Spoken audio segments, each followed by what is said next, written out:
that, they could also be deported, right? And so my belief is that if there's some way that we can, people who have a legal proceeding before, we can have them outside and productive as opposed to in detention, I'm against. I'm also a believer that, you know, we used to have a rule that when you married a U.S. citizen, regardless of their status here, they sort of vitiated that, and you could adjust or you could be claimed. And then we decided this new.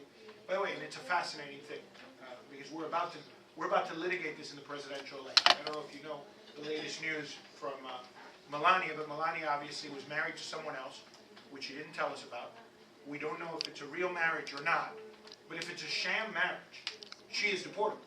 She loses her status and is immediately deportable. So, just to give you an idea, it doesn't just happen at a small level, this marriage thing. And in the past, you could just marry, person traveled to their home country, and everything was fine. So I'm believing we should look at that, right? When you're marrying a U.S. citizen, there should be a different treatment. I'd love to discuss it with you because I hear very different things, right?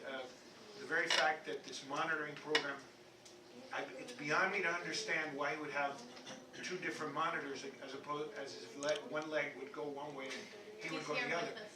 What? Yeah. No, I believe you. And Nexus, yeah.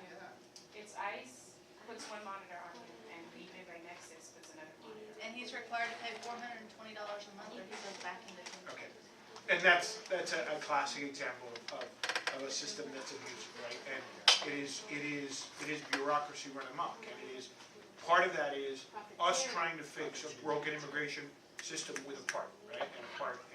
And it doesn't make sense. But yeah, no, that has to be simplified.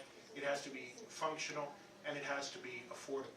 Because the idea is that what I want him, if I'm letting him loose, I want him to be productive. The whole idea is not to encumber you as a slave to pay for your chains. And so I just don't think that makes sense. But the fact that he has two monitoring systems is insane. So folks who don't know, Libre by Nexus, it's a private company that is allowed to put that basically pays your bond, but you sign a contract with them to pay them a certain amount a month, and they put they put the other monitor. Yeah, they pay a part of the bond. They don't pay all of it. You pay about half, and then they still monitor you and they charge you, and that does not go towards your bond. Wow. But I think your question is next. Yeah, it really is, and maybe for the audience, and then we're a little more relaxed.